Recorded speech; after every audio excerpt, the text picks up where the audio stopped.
विवेक जी, आपने एक बात कही ना कि ऐसे बयानों का तमाम राजनीतिक दलों को बहिष्कार कर देना चाहिए और इस पर अपनी प्रतिक्रिया देनी चाहिए। तो देखिए, प्रतिक्रिया आनी भी शुरू हो गई है। बड़ी खबर इससे जुड़ी ये बता रहे हैं, शरद पवार ने संजय राउत के बयान से किनारा कर लिया है। संजय राउत का वो आपत्तिजनक बयान जो उन्होंने 39 बागी विधायकों के लिए दिया है, जिस पर शरद पवार की तरफ से रिएक्शन ये है कि उन्होंने इस बयान से किनारा कर लिया है, यानी कि वो इस बयान से संजय राउत का समर्थन नहीं करते। उन्होंने साफ तौर पर खुद को अलग कर लिया है। तो महाविकास आघाड़ी में जिस तरह से ये सरकार पर संकट तो बना हुआ है, लेकिन अब संजय राउत का ये बयान कैसे उस गठबंधन के लिए भी मुश्किल खड़ी करेगा, आप इसे ऐसे समझिए। आपने संजय राउत का वो पूरा बयान सुना, बेहद आपत्तिजनक शब्दों का और भाषा का वो इस्तेमाल कर रहे हैं 39 विधायकों के लिए जो उनकी पार्टी के विधायक हैं। अब बगावत पर आ गए हैं क्योंकि उनकी तरफ से ये कहा गया कि पार्टी में उनकी ना तो सुनी जा रही थी और ना ही पार्टी अपनी लाइन पर थी, और इसीलिए अब वो एक अलग धड़ा बना रहे हैं। लेकिन क्या इसका मतलब ये हो जाता है कि संजय राउत उनके लिए कुछ भी और किसी भी तरह के शब्दों का इस्तेमाल करेंगे? अभी उनका बयान है कि 40 लाशों गुवाहाटी से संजय राउत ने ये बोला है, क्या आप मानते हैं कि ऐसा कहना सही है? मैंने सुना नहीं। अभी उनका बयान है कि 40 लाशों गुवाहाटी से संजय राउत ने ये बोला है, क्या आप मानते हैं कि ऐसा कहना सही है? मैंने सुना नहीं। तो शरद पवार को सुना आपने, उन्होंने इस बयान से किनारा साफ तौर पर कर लिया। एक बार फिर से मेहमान भी हमारे साथ बने हुए, आशुतोष मिश्र जी मैं आपके पास आऊं, लेकिन एक बार फिर से चल लेते हैं हम रौनक, ये तो मतलब इंतहा है, ये फ्रस्ट्रेशन की इंतहा कहूं या फिर आप भाषा भूल गए हैं, शब्दों का चयन करना भूल गए, किस तरह की भाषा का इस्तेमाल आप कर रहे हैं, ये तो किसी भी सूरत में इसे एक्सेप्ट नहीं किया जा सकता। संजय राउत जिस तरह की हरकतें और भाषा का इस्तेमाल कर रहे हैं।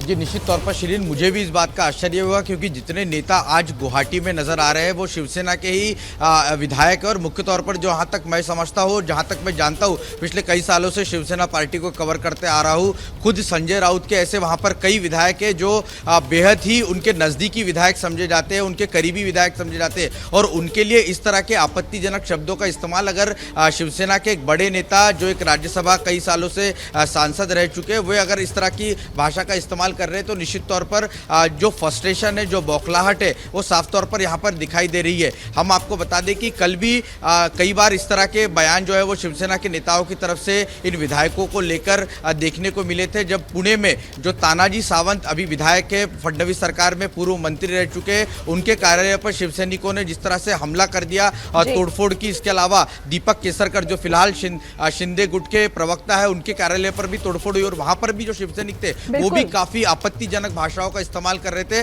तो कुल मिलाकर क्या इन नेताओं की वजह से कार्यकर्ताओं को भड़काया जा रहा है और इसीलिए इस तरह की तोड़फोड़ देखने को मिल रही है, एक बड़ा सवाल है। और क्या इस बयान के बाद वो शिव सैनिक जो कुछ ही दिन पहले सड़कों पर उतर के बागी विधायकों के घरों और दफ्तरों में तोड़फोड़ कर रहे थे, वो क्या ऐसा नहीं करेंगे? उनको बढ़ावा नहीं मिलता? ये भी पूछा जाएगा अब संजय राउत से भी और शिवसेना से भी। ठीक है रौनक, आप आगे नजर बनाकर रखिएगा, इस खबर पर हमारी नजर रहेगी।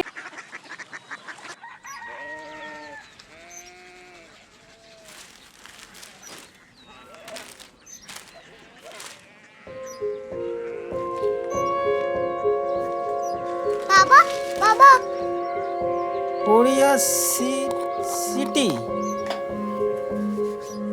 जानी ना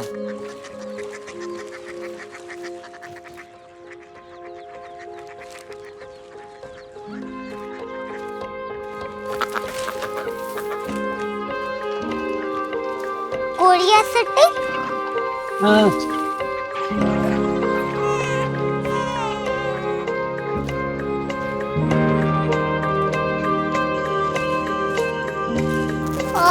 कोरिया सिटी कहाँ पे है? शहर अंग्रेजी लगे हैं।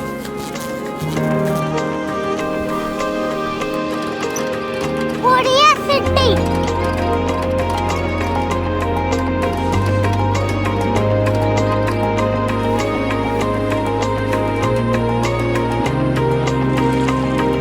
वो बहुत दूर है।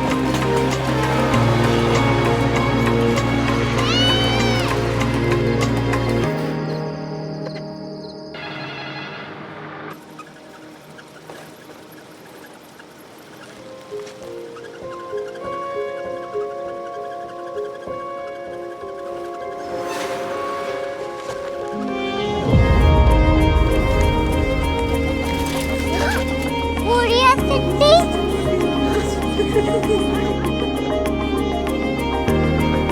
दुनिया कुछ लोग बड़े होते हैं। कोरिया सिटी कहाँ है? प्रोफेसर साहब को पता होगा। हो, ये छोटा वाला ग्लोब लगता है और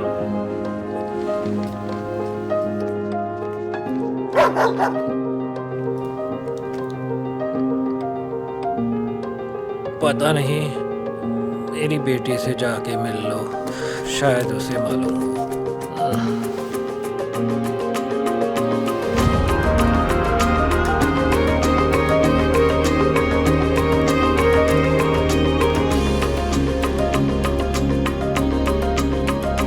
हाय, बाबा ने भेजा है। Come here. Korea city. Korea city नहीं, क्यूरियोसिटी। वो क्या? That's what brought you here. जो तुम्हें यहाँ तक ले आया। क्यूरियोसिटी।